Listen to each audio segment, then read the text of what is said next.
For a lot of digital nomads, working from a laptop anywhere in the world sounds like absolute freedom. And honestly, it is. But making that lifestyle sustainable means picking the right country with the right visa and knowing what you're getting into before you book the flight. Which is why in this video, we're counting down the 5 most popular overseas destinations for US digital nomads in 2026. Don't forget to hit that like button so we can get this out to more people who really need to see it. Now let's dive in. According to the latest data, an estimated 18.5 million Americans now identify as digital nomads. And globally, that number is around 43 million. Over 66 countries now offer some form of digital nomad visa, and that number grows every year. We've also got countless nomad communities, co-working spaces, and Facebook groups in pretty much every major city on earth. This lifestyle isn't a fringe thing anymore. It's a global movement. So which countries are leading the pack in 2026? Let's count it down from number 5. Medellín is the epicenter. It's become one of the most popular nomad cities in the Western Hemisphere. Spring-like weather all year, modern infrastructure in neighborhoods like El Poblado, a thriving co-working scene, and a cost of living around $1,000 to $1,500 a month for a very comfortable lifestyle. The catch?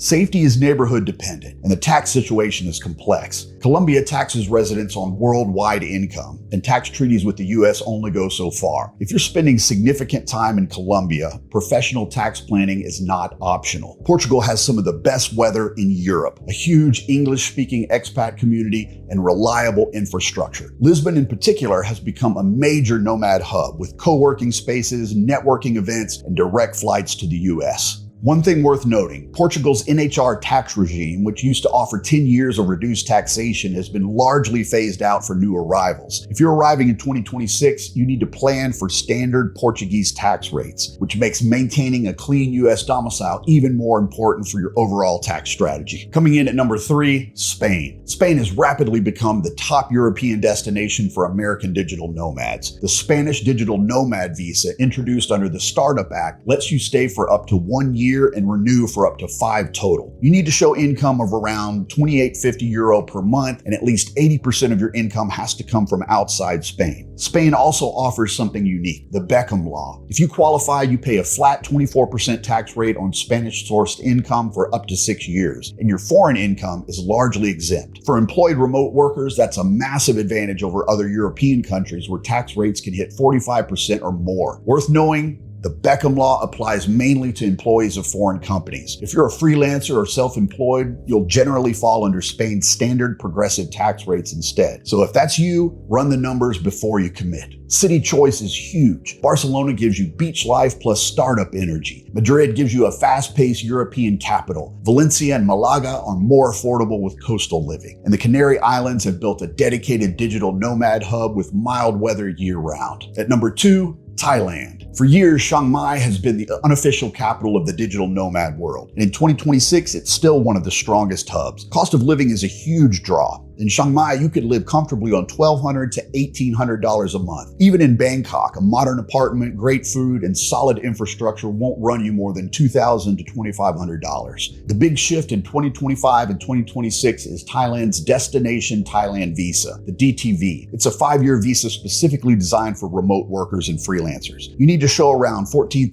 to $15,000 in savings, and you can stay long-term without the constant visa runs that used to define the Thailand nomad experience. Thailand also has an established US expat community that's been there for decades. The lifestyle perks, the food, the temples, the islands, the cost make it a place a lot of nomads go for 6 months and end up staying for years. One thing to plan for, if you spend 180 days or more in Thailand within the calendar year, you trigger Thai tax residency, meaning foreign income brought into the country could be subject to local tax. Most nomads manage this by tracking their days carefully or splitting their time across countries. It's not a deal breaker, but it's something you want to know before you book a year-long lease in Chiang Mai. And at number 1, Mexico. Why Mexico? First, proximity. It's right there. A 2-hour flight from most US cities. Same time zones, easy to bounce back for family or business. Second, cost of living. You could live very comfortably on $1,200 to $1,800 a month depending on your city and lifestyle. Mexico City, Playa del Carmen, Oaxaca, Puerto Vallarta, all major nomad hubs with solid infrastructure. Third, the visa situation. Mexico doesn't have a dedicated digital nomad visa, but the temporary resident visa works perfectly. You prove income of around $2,500 to $4,400 a month, depending on the consulate,